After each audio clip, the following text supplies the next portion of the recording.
Buenos días, amigos televidentes, que cada mañana a las 10 de la mañana sintoniza a cananga.tv para ver el otro enfoque con Darío Cuba y Tito Olivo. Este programa se transmite a las 10 de la mañana en vivo, pero a las 9 de la noche lo podrás sintonizar a través de cananga.tv. Pero seguimos en el aire a través de YouTube. Te busca el otro enfoque con Darío Cuba y va a encontrar a cananga.tv, va a encontrar a este programa de hoy. Usted se suscribe, le da like a la campanita, le va a poner a la campanita y le va a dar like y le va a estar llegando toda nuestra propuesta. Hoy vamos a tener un programa muy especial. Hoy tengo un hermano de mi pueblo, una persona que lo conozco desde chiquitico, desde que él era muchachito, jovencito. Es Guarionés Luperón. Guarionés Luperón es de mi lar, de mi tierra, de Manzanillo, y vamos a hablar sobre Manzanillo. En el día de mañana vamos a tener un plato fuerte. El día de mañana vamos a tener a Héctor Berja, canciller renunciante del Perú, y vamos a analizar con él cuáles fueron las causas que lo llevaron a esa renuncia y por qué renunció, la situación del Perú, la presión de la derecha, y todo esto vamos a analizarlo. Vamos a ir a una pausa y cuando regresemos vamos a estar con Guarionés, sociólogo, investigador, dirigente comunitario, y vamos a hablar sobre Manzanillo, qué pasa en Manzanillo, qué quiere pasar con las lagunas de Manzanillo y todo eso, pero vamos a dejar que sea en boca de Guarionés que esto salga a relucir. Vamos a la pausa y regresamos en breve.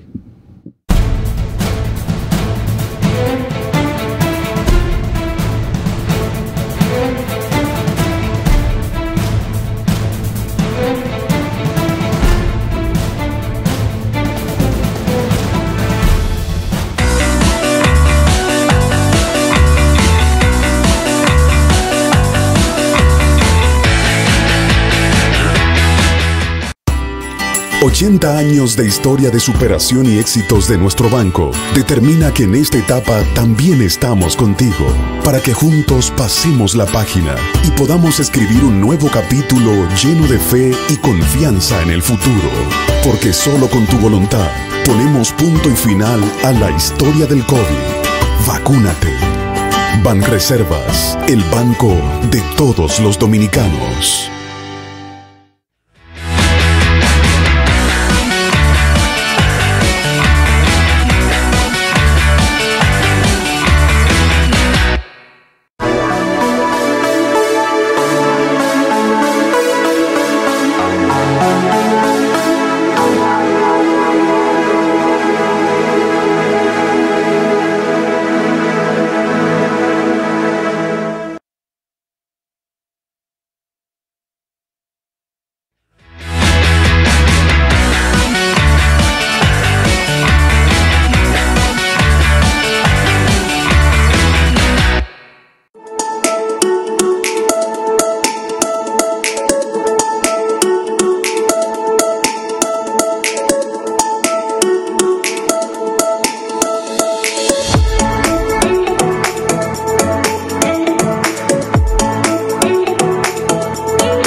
Shutterstock Music. Estás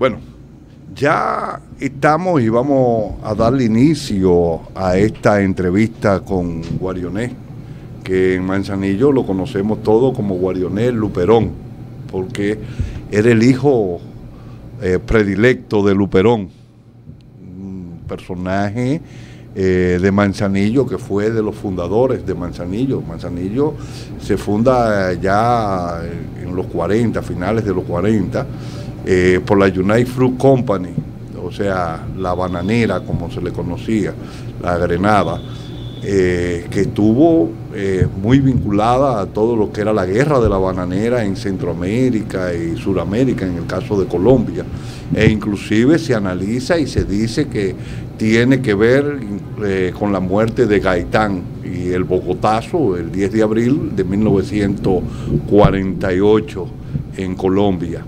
Pero vamos a hablar con Guarioné, vamos a presentar a Guarioné, mi hermano, amigo, que tiene varias obras escritas, es un investigador acucioso, y vamos a presentar a Guarioné. Buenos días, Guarioné.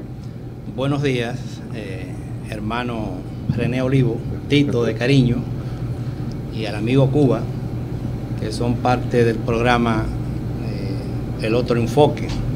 Para mí es un placer venir a conversar, tener esta oportunidad que ustedes nos dan para venir a conversar sobre aspectos importantes que se van a dar en la región noroeste y sobre todo en el municipio de Pepillo Salcedo, de donde yo procedo. Pero tú sabes que la mayoría de gente no conoce a Manzanillo por Pepillo Salcedo, lo conoce por Manzanillo. Y Pepillo Salcedo es el nombre del municipio, con eso nacimos, pero nadie, absolutamente nadie, cuando tú le dices a las personas, y eso me ha pasado múltiples veces, cuando me preguntan ¿de dónde tú eres? Algunas veces yo sabiendo le digo, no, yo soy de Pepillo Salcedo. Pepillo Salcedo, y se te quedan ahí, digo yo, no, Manzanillo, eso es por Montecristi. Entonces, es así. Guarioné. Claro, lo que pasa es que la bahía realmente tiene más de 3 o 4 siglos con ese nombre. Sí, y no solamente en la bahía nuestra, sí. Está la bahía de Manzanillo en Cuba, hay otra bahía de Manzanillo en México, en Colima, sí. Hay otra bahía de Manzanillo en Puerto Rico y hay otra bahía de Manzanillo en Colombia. Y tenemos también que es realmente el Manzanillo todopoderoso de Colima, de México, en el Pacífico, que es son terminales monstruosas. Sí. Y el Colima de Panamá también, sí. El Manzanillo. No, el Manzanillo de Panamá, de la terminal Panamá. Panamá. Es que son demasiado grandes, nos tragan nombre nuestro de Manzanillo. Bueno, pero quizá hacia allá podemos ver, y quizá hacia allá queremos ir con Manzanillo. ¿Qué está pasando con Pepillo Salcedo, en este caso de la bahía de Manzanillo, como decía el Luis Terror Díaz? Yo nací en la bahía de Manzanillo.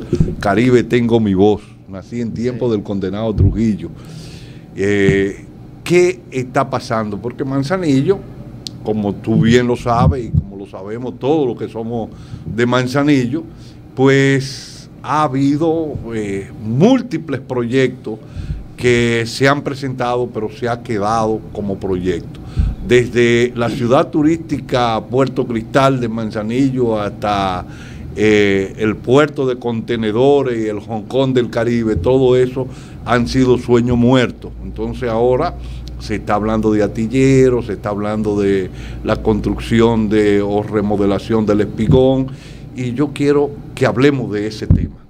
Bueno, lo primero que tú sabes que más que yo, porque eres economista y porque has estudiado y has conocido esos proyectos, incluso participaste en un proyecto similar de investigación cuando tú trabajabas en Lomé, creo que eran los fondos de Lomé. No, el que estaba en Lomé era Max. Sí, pero tú participaste. Sí, yo estuve en los estudios, estuve el estudio en la mano. Sí, exacto. Entonces nosotros teníamos un proyecto, tú, King y yo, teníamos una consultora y presentamos un estudio para dinamizar el puerto, la construcción. Ellos hablaban de 3 espigones. Sí. Pero fíjate, primero vamos a partir de un criterio. Manzanillo surgió a raíz de un proyecto privado, de un puerto privado, que fue el puerto que construyó la Grenada Company. Es un enclave bananero que se desarrolló alrededor de esa actividad del banano y también de ese puerto. Un puerto privado que no era de multipropósito, que era exclusivo para exportación de banano. Y que cuando tú hablas del enclave, para que la gente entienda lo que es el desarrollo de la economía de enclave, en ese entonces no existía el furgón refrigerado, y la Grenada tenía la flota blanca de barcos. Entonces eran barcos refrigerados que tenían que venir a cargar el guineo. Entonces ellos venían cargados de mercadería. Y en racimo. En racimo era que se llevaba, y el puré, porque había la procesadora de puré. Entonces eso venía y tenían que depositar, venían cargados de mercadería, de whisky, ropa, zapatos, o sea, comida y todo eso, y se depositaba en la bodega de Manzanillo, en la bodega de Palo Verde, en los clubes, y se vendía a los trabajadores que por vale. Pero eso era para cubrir el falso flete. Exactamente, para cubrir, esa no era su actividad principal, lo único era para reducir el costo de transporte, porque el barco tenía que venir vacío. Ahora, entonces se iba. Entonces, ¿qué es la economía de enclave para que la gente tenga conocimiento? Era que toda la actividad económica giraba en torno a la United Fruit, a la Grenada Company. No había otra actividad económica. Para analizar esto, podemos ver que en la década de los 50, por el puerto de Manzanillo se exportaba más que por el puerto de Puerto Plata. Sin embargo, cuando Manzanillo entra en crisis, el problema de que aparece el furgón refrigerado, la enfermedad del banano y todo esto que hace que la Grenada quiebre, pues cuando la Grenada se retira, pues Manzanillo entra en crisis porque todo giraba en torno a ella, y Puerto Plata no, Puerto Plata comienza a desarrollar como un ente económico fuerte. Como tú señalas, por ejemplo, era racimo. En el 62, para entrar a Guinea, Alemania, tuvo que entonces la Grenada entrar a hacer embalaje, porque los alemanes prohibieron los tallos. Eso le estaba creando problemas en los puertos. Entonces, el sistema de embalaje empezó en el 62 allá. Empezó en el 62. ¿Qué pasa? Pasó un buen tiempo, como tú señalas, por razones técnico-agronómicas y de mercado. La Grenada se retiró. Hubo una serie de problemas que no vamos a entrar en detalle de ese tipo, pero esa crisis que tú señalas, y después han venido haciéndose una serie de modificaciones al puerto y estudios muy concretos del 87, cuando estaba Pedritín Malagón, sobre todo en el Ministerio de Obras Públicas. Se hicieron unos cuantos estudios del puerto de Manzanillo y también se reparó el puerto, pero en el 98 se hizo un plan maestro ya definido para establecer el diseño del puerto que se iba a hacer o que se quería hacer. Los tres puertos. Se planteaban tres puertos. Exactamente. Ese estudio, yo recuerdo que lo leímos. No, está todavía. Está ahí. Se planteaba que Foliberté en Haití debía ser un puerto turístico. Yo conozco la bahía de Foliberté, es una bahía poca profunda. La bahía de Manzanillo es una bahía altamente profunda. Más pequeña, más cerrada. Pero la bahía de Manzanillo, en lo que le dicen la Poza de la Familia, que yo he estado por ahí, o sea, tú la conoces también, tiene 300 metros de profundidad. O sea, que ahí puede soportar cualquier tipo de barco. Inclusive en el año 1965, que quizás tú ni te vas a acordar porque tú estarías, si naciste, estarías muy pequeño todavía. En Manzanillo llegó un portaavión y atracó, se metió en la rada. Cosa que no podía hacerlo en otros puertos de aquí de República Dominicana. Entonces, es importante, en ese estudio se hablaba que el puerto de Foliberté, que es de arena blanca, yo he ido varias veces a Foliberté, era de arena blanca y de bajo calaje, que se tomara para el turismo, y que el puerto de Manzanillo se utilizara para tanto transportar carga de República Dominicana como transportar carga desde Haití. O sea, para coger toda esa parte norte, lo que es Guanamén, de Foliberté y todas esas las cargas haitianas que se fueran por ahí. Eso no prosperó. Ellos planteaban tres puertos: uno de contenedores para carga, otro para carga de fruta y otro para combustible. O sea, que eran el desarrollo de 3 grandes puertos. Bueno, pues ahora ese proyecto, ese plan maestro ha servido de base, es una de las bases para la estrategia de desarrollo de Manzanillo, que ha anunciado el presidente de la República, igual que la estrategia de desarrollo de los proyectos pedernales. Manzanillo tiene 3 componentes que son totalmente diferentes. Primero, y ahí partimos con el criterio primero, que no es una cuestión de ahora. Esto responde también a lo que se llama la zonificación de planificación del área costera de Manzanillo, que se hizo en el 2015. Los estudios de ahora están basados en eso. Esa estrategia se sustenta, se fundamenta en esa planificación que hizo la Autoridad Nacional de Asuntos Marinos, que lo presentó en una conferencia internacional, y eso ha servido de base para zonificar la zona. Ellos han decidido decir, por ejemplo, poner dónde va el puerto, cuáles son las áreas que necesita el puerto, dónde va el astillero y dónde van a poner las plantas de gas natural y la terminal de gasificación. Vamos a un corte y cuando regresemos vamos a hablar de los astilleros, de la planta de gas y del puerto de Manzanillo. Que son 3 cosas diferentes. Exactamente.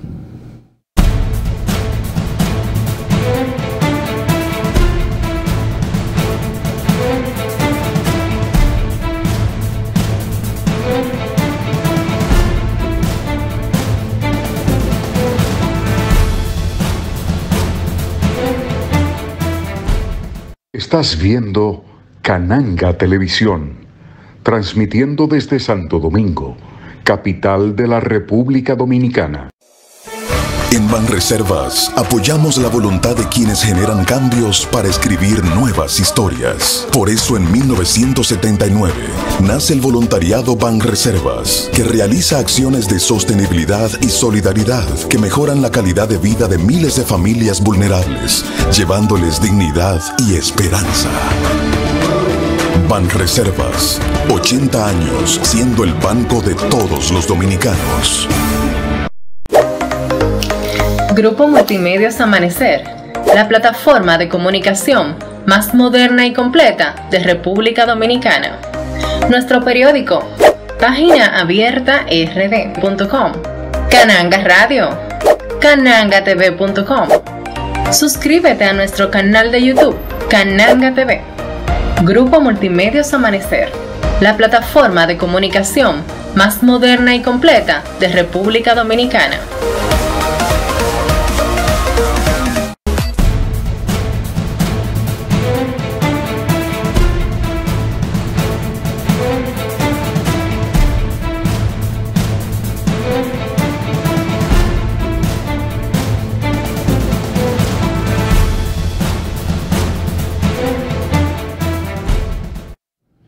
Bien, le decía que tenemos aquí a Guaro Luperón, como lo Guarionex. Guarionex, sí, pero todos te conocemos. En Manzanillo tú vas y preguntas, René Olivo, José René Olivo, y te dicen, no, él no es de aquí, pero tú preguntas por Tito Olivo y todo el mundo sabe quién es Tito Olivo. Guaro, decía, es nuestro hermano, amigo de hace muchos años. Y estamos tratando el tema de desarrollo de Manzanillo. Y yo quiero que Guarionex nos explique ahora mismo cómo va, a dónde van a estar puestos los astilleros y el por qué se van a llevar esos astilleros hacia ese sector que se plantea llevarlo a cabo. Bueno, primero, el puerto es un puerto offshore que se va a hacer. Es un muelle offshore al final, en el extremo del espigón actual, y tiene que ver con la costa paralelo a la costa de Manzanillo, de la parte oeste. Esa es la primera laguna que se va. La que tiene que ver con la parte oeste, que está pegada a la comandancia, que está pegada ahí, prácticamente son 200 y pico de metros lineal, que tiene el puerto, el nuevo puerto que que se está diseñando y que se va a hacer con el fondo del Banco Interamericano, unos 42 millones de dólares. Son 100 millones de dólares el préstamo, pero eso implica también hacer las carreteras, las conexiones viales hasta una parte de Santiago y una concreta que va desde Copey, que prácticamente del municipio de Pillo Salcedo hasta Guayubín, sobre todo en Mangay, que son unos 24 kilómetros, una cosa así, o 40 kilómetros, una cosa así, de carretera. Me gustaría que el Control Master ponga el puerto. El puerto que yo le acabo de enviar ahora, para que lo vean. Ahí. Las obras del puerto. Esto aquí, que ahí esa parte que roja, ahí es que se va a hacer el astillero, en la parte oeste, lo que comprende esa la laguna. Esa zonificación comprende alrededor de unos 81.000 metros cuadrados, unas 8 o 9 hectáreas, una cosa así. ¿Y eso lo van a secar? Bueno, lo primero que es un arrendamiento. Es un arrendamiento, así lo mismo lo dice el contrato, y dice que está sujeto a las normas ambientales. Pero si está sujeto a las normas ambientales, la ley ambiental no permite eso. Exactamente, eso lo dice el arrendamiento. Es un arrendamiento, es una convocatoria. En ese caso específico del astillero, lo que hay es una convocatoria de arrendamiento de terreno. Ahora, este es el espigón. Exactamente, es un muelle offshore, ¿sí?, fuera de la costa, en el extremo del espigón actual. El espigón actual se va a remodelar. Y el otro se va a hacer, eso es para barcos Panamá o post-Panamá, que se van a manejar ahí.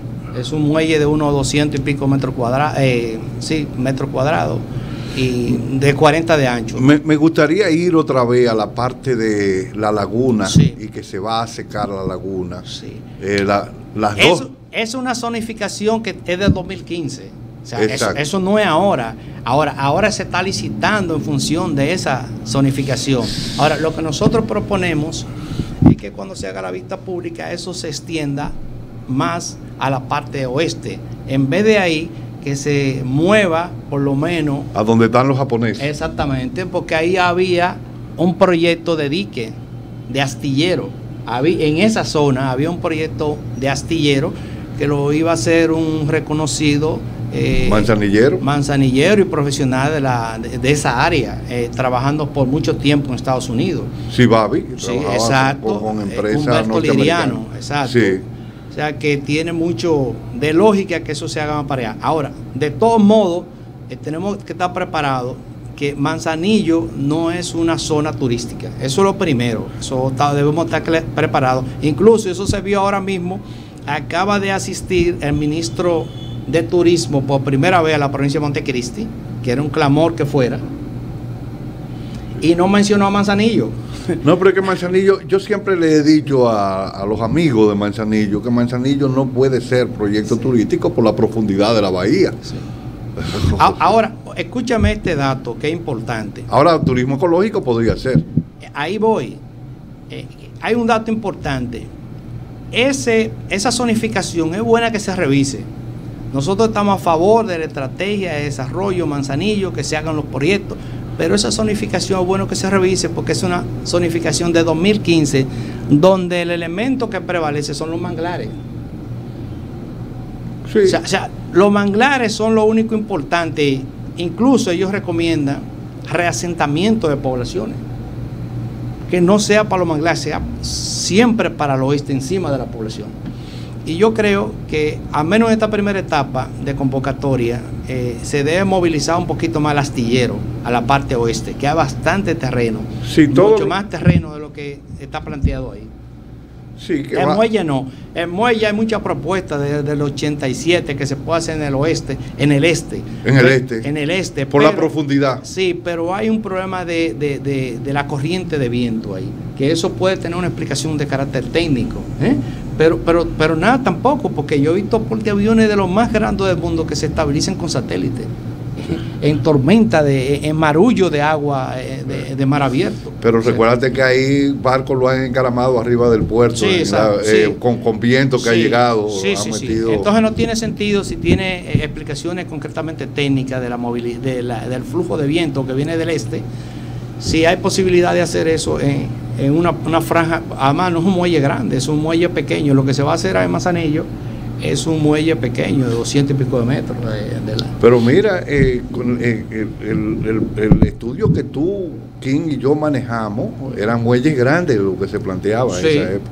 Sí, porque eran muelles de transborde, porque esa es otra cosa. Sí. Antes se estaba hablando, en el plan maestro, de muelle de transborde. Aquí se está hablando de muelle multipropósito, donde la carga de guineo siga siendo importante, donde se capture la carga, por ejemplo, de la zona franca de Santiago, más de 300 zonas francas, que mueva alrededor de 21.000 contenedores anuales, o 22.000, 25.000, y la carga también de Haití, sobre todo del parque de Caracol y de Codevi, que mueve alrededor de 10.000 o 12.000 o 15.000 también furgones. O sea que hay una carga ya potencial ahí real que se puede utilizar, porque también hay que comprender que la expansión de los puertos tiene que también ir con una relación de nivel de carga potencial que exista en la región.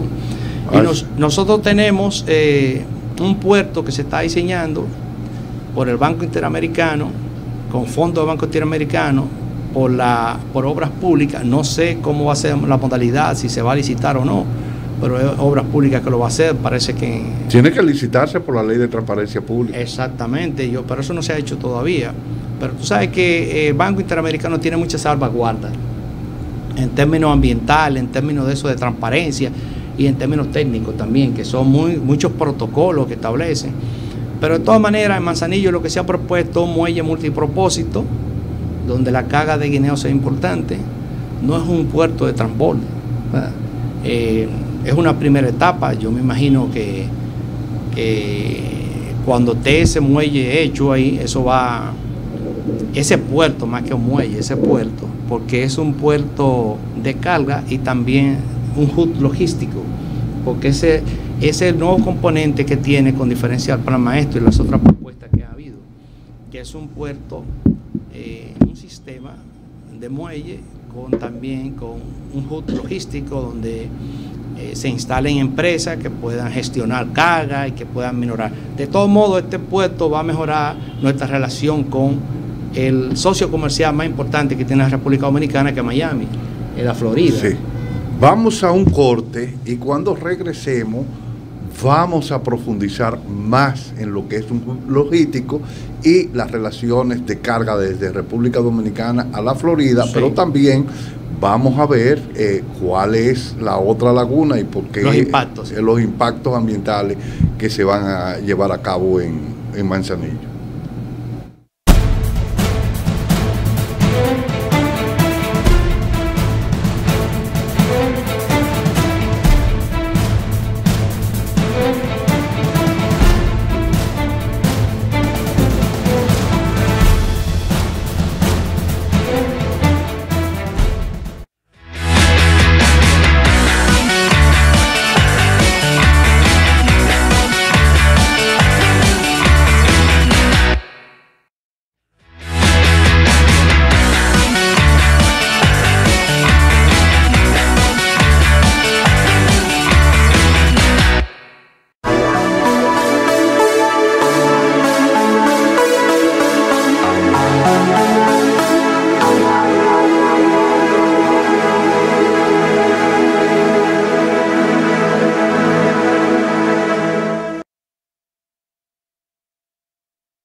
Saludos amigos, les invito a ver todos los domingos a las 9 de la noche lo que pasó en la semana.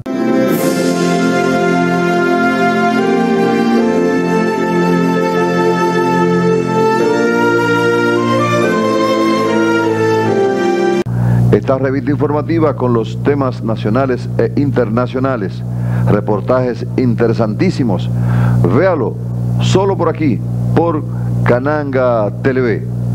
Televisión en tus manos, con Darío Cuba. Todos los domingos a las 9 de la noche, lo que pasó en la semana.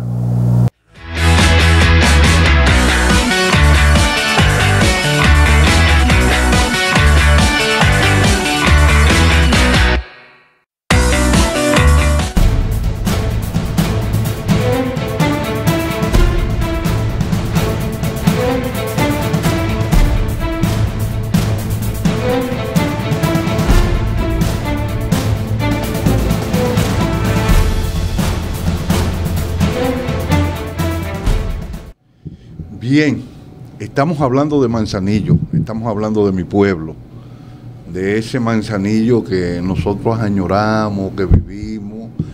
Yo vi el desarrollo de Manzanillo y vi cómo se movían los empleos en Manzanillo, o sea, cómo Manzanillo estuvo todo un auge de desarrollo hasta el 66, 67, y a partir de ahí vi también lo que es el declive de una economía. Guaro, me gustaría que pusieran lo del puerto otra vez, a ver si lo vemos, para que tú expliques el hub que va a ser y cómo ese puerto va a vincularse con el puerto de Miami y qué puede traer eso en consecuencia, cómo va a impactar eso en el desarrollo de Manzanillo. Me gustaría que pusiera el puerto, no sé si el Control Master está, lo del puerto, ahí, ok, hablemos ahora. Bueno, tú sabes que el estado de la Florida es el principal socio comercial de la República Dominicana, más de 5.000 millones de dólares en intercambio comercial. Y hacia allá era la Grenada, llevaba los guineos. Ajá, y eso se descontinuó. Nosotros no tenemos líneas en Manzanillo que lleguen a Estados Unidos, nada de eso. Nosotros exportamos para Europa. Sí. Esa es la realidad. Ahora, y estamos a 200 y pico de millas de Miami. No, más, es más, pero estamos a un día menos. Sí. Estamos a un día menos de 200, 300. Yo me acuerdo que hicimos, nosotros lo tenemos en el máster que nosotros hicimos para promover a Manzanillo, lo tenemos la distancia. Sí, son 1.000 y pico de kilómetros, 1.070 y pico de kilómetros, que está de Manzanillo a Miami, al principal puerto de Miami. Sí, pero en millas deben ser, porque son 2 kilómetros y pico. No, 1.6. Como 300 millas deben ser. Sí, son 300 y pico de millas. No, 1.6 en tierra, 2.2 en agua. Ah, más o menos así. Sí. Pero es un día menos, para ser más práctico y más claro. La cuestión es que lo importante de ese negocio es que de Santiago, la zona norte, las empresas de zona franca, exportan el 80% a Estados Unidos. Y lo tienen que hacer por Caucedo o por Jaina. Exacto. Entonces, y eso representa alrededor de 1.500 millones de dólares. O sea, solamente la zona franca de ese sector bananero exporta alrededor de 350 millones de dólares anual. Claro. Y eso pasa también con la zona franca de Caracol y la zona franca de Codevi, que tienen una desventaja cuando exportan por Puerto Plata o por Jaina, que se le incrementan los costos casi por furgón, por contenedor, a casi $490. O sea, hay una serie de estudios que hay, no solamente ventajas comparativas, sino ventajas competitivas que tenemos con Manzanillo y Miami, y el estado de Miami, que todo el este de Estados Unidos. Pero Juana Méndez está a 30 kilómetros de Manzanillo. Exactamente, entonces ellos tienen que exportar por Puerto Plata y eso le significa un costo, un ahorro de casi $490. Esos son los estimados que se están haciendo los estudios.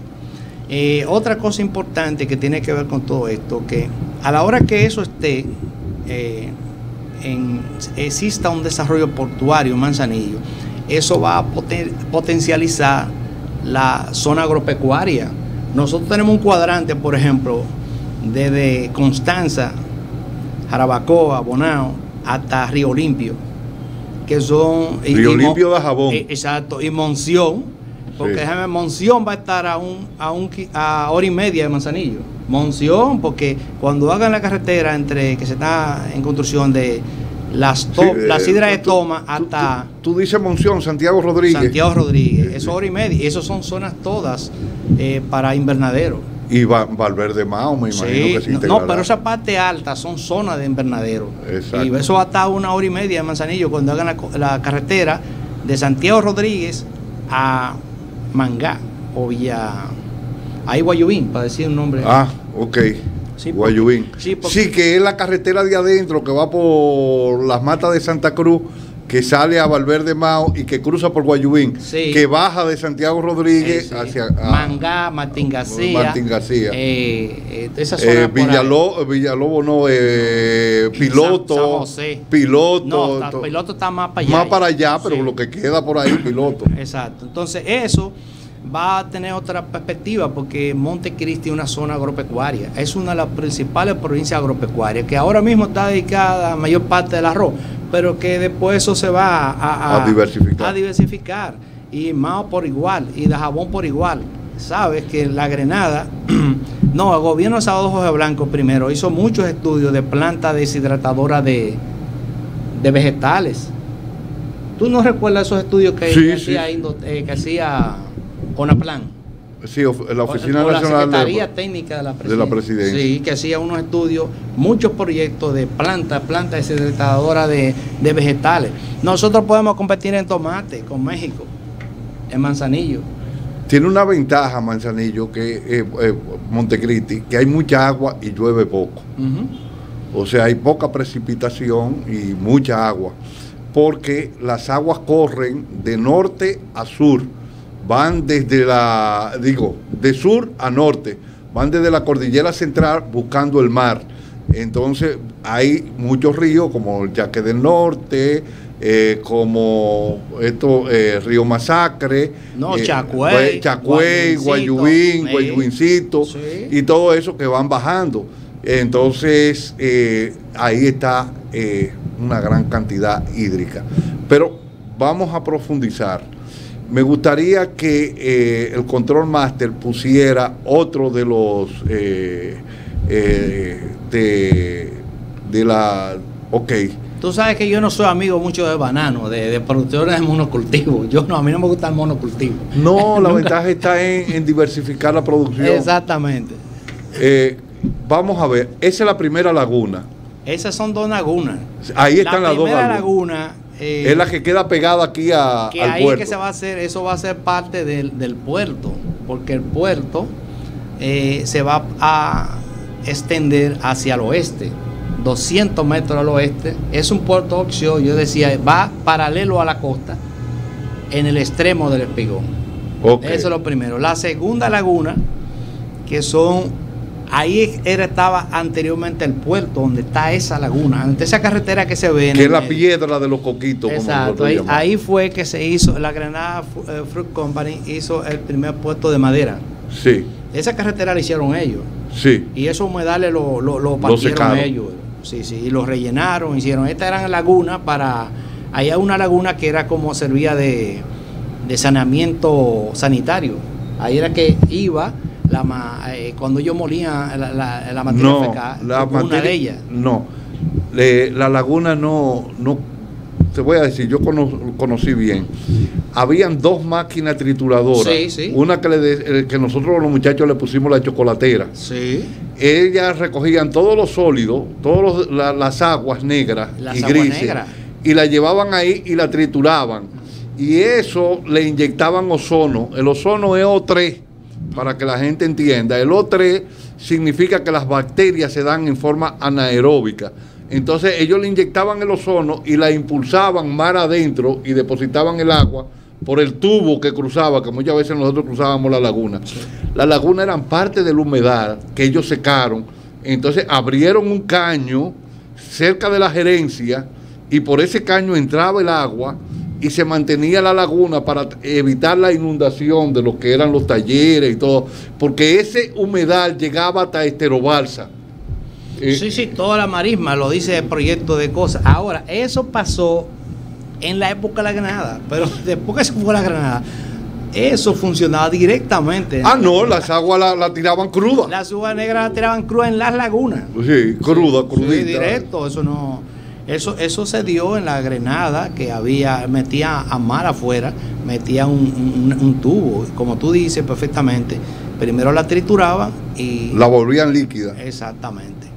Pero la otra, lo que yo digo es que esa visión de zonificación que hay, le da prioridad al manglar. Al manglar que está muy lejos de ahí en el este. Y yo creo que al menos en esta primera etapa, porque yo sé que a largo plazo eso se va a dar, como quiera que sea, porque el puerto lo van a extender, eso estoy yo seguro.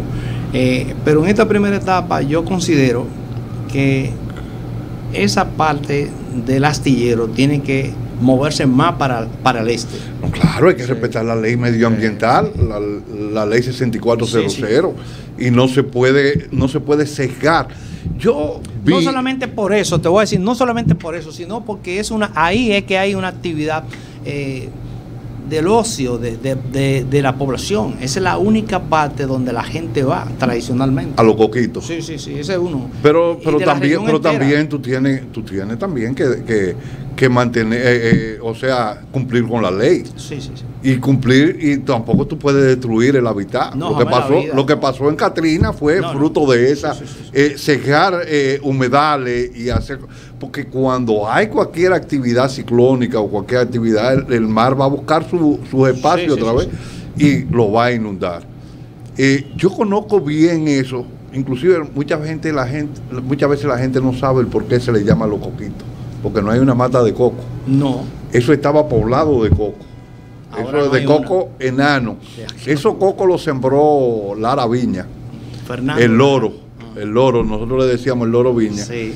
Y después que la granada se fue, que eso no se le daba mantenimiento, la gente tumbando los cocos nuevos, vino una plaga y todo eso se acabó, pero se le quedó el nombre de los coquitos. Primero se le decía la piedra, porque era como tú bien señalas, el muelle viejo, que nosotros íbamos a recoger pulpito y cangrejito y cositas ahí a esa piedra que se mantenían.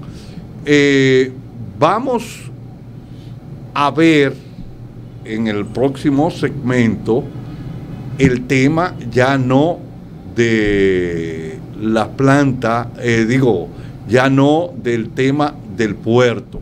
Vamos a ir a hablar de las plantas de gas. Déjame, si tú quieres, pero sí, precisar una cuestión. Mira, este proyecto este proyecto astillero, los términos de referencia son bien fuertes, importantes.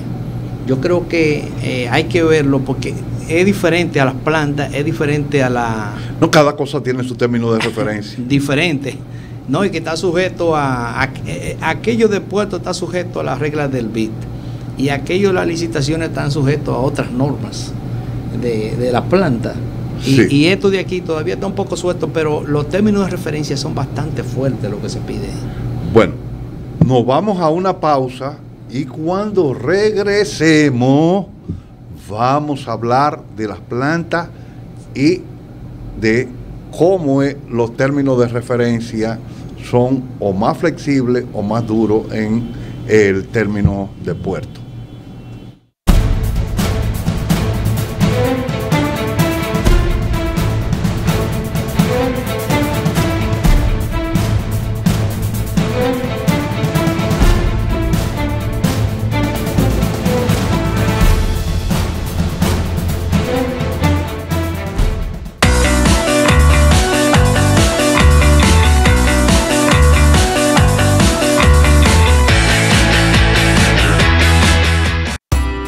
$80 años de historia de superación y éxitos de nuestro banco determina que en esta etapa también estamos contigo, para que juntos pasemos la página y podamos escribir un nuevo capítulo lleno de fe y confianza en el futuro.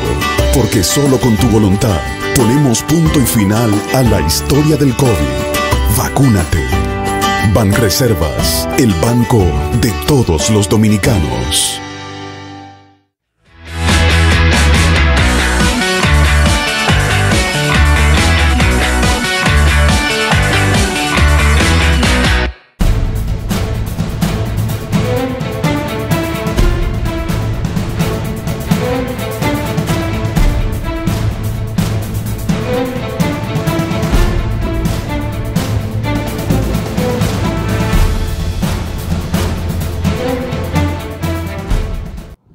Bien, aquí estamos con Guarionex, estamos hablando del plan de desarrollo maestro de Manzanillo.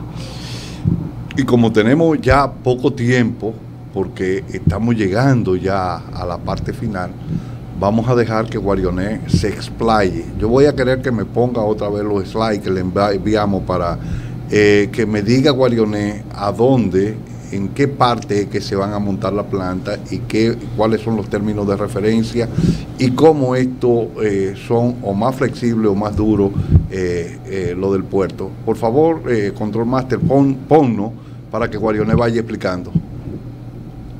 Lo del puerto no, lo de la planta, lo exacto. La planta no están ahí. No, el otro de esos mismos que hay. Ve a ver, por aquí. Ahí ya déjalo.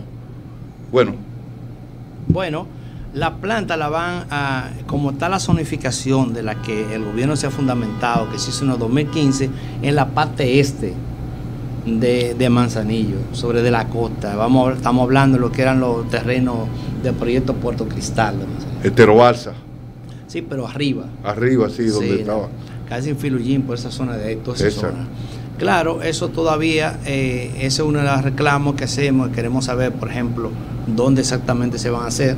Pero de todas maneras, todos esos proyectos son en la ley ambiental, la ley 64 del 2000, en el artículo 9, en el artículo 38, y en la resolución 5 del 2002, y en la resolución 13 del 2014, todos se definen como proyectos de clase A.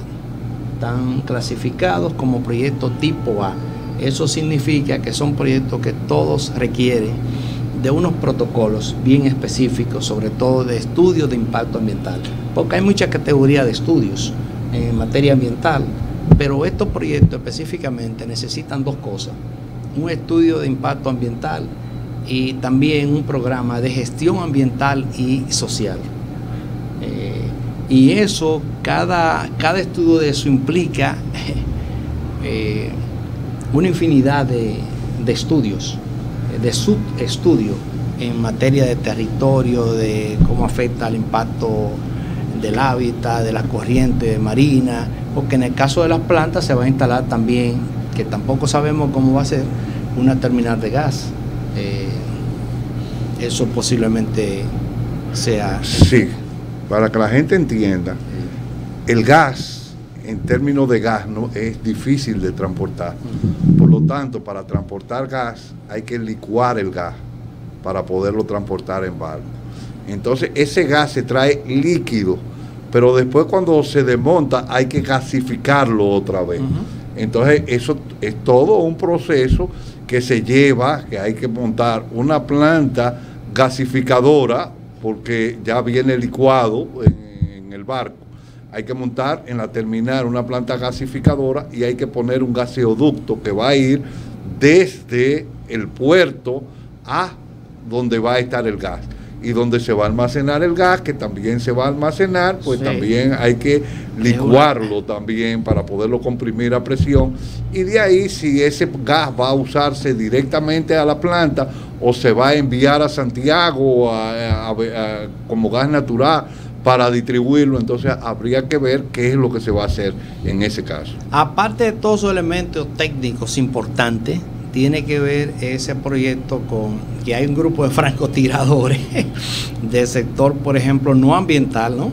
Del sector de la generación de energía, que están parados hace mucho, que están fuera del sistema, que están empujando para que Manzanillo no entre, sino que se le dé la concesión a ellos para ampliar hacer el cambio de matriz, sobre todo la de Puerto Plata, que lo llevan a 400 y que le den el permiso para ellos poder buscar inversionistas y instalar su proyecto. Y eso otra gente más también lo están haciendo y tienen un grupo para torpedeando su proyecto. Y otro elemento importante que tiene que ver Manzanillo es con la geopolítica, que tiene que ver con esa guerra comercial que existe entre Estados Unidos y China. Y eso también nos está poniendo un poquito de obstáculo al desarrollo de Manzanillo. Ojalá el gobierno asuma la misma actitud que subió con las vacunas. Si tenemos un programa exitoso de vacunación, de cobertura nacional, es debido a la celeridad que tuvo el gobierno para adquirir la vacuna china. La vacuna china. Y eso yo creo que también ese mismo modelo de negocio, ese modelo de esa conducta de política pública también se debe asumir con Manzanillo y con Pedernales. Nosotros los manzanilleros, la gente de de Montecristi, la gente del Cibao, de la línea noroeste. de la línea noroeste. No queremos que Manzanillo se enrede en la pata de los caballos de esa geopolítica guerrerista y económica que hay. de Estados Unidos. Bueno, lo haga quien sea. Todo lo que comienza termina, y lamentablemente hemos llegado al final. Esta noche ustedes pueden entrar a cananga.tv a las 9 de la noche y lo van a ver grabado. Pero además el video se va a quedar en YouTube. Usted se registra, el otro enfoque con Darío Cuba, usted se va a registrar, le va a dar a la campanita, le da like y va a estar recibiendo nuestra propuesta cada vez que nosotros hagamos una propuesta nueva. Guaro, hemos llegado al final. Esperamos tenerte a ti aquí porque tú eres un excelente comunicador y un intelectual de fuste de Manzanillo, y para nosotros es un prestigio tenerte con nosotros. Y además queremos decirle a ustedes que en el día de mañana vamos a tener el canciller renunciante del Perú, Héctor Berja, y con él vamos a hablar cuáles fueron las causas que produjeron su renuncia y qué es lo que está pasando en Perú. Buenos días y hasta nuestro próximo programa en el día de mañana.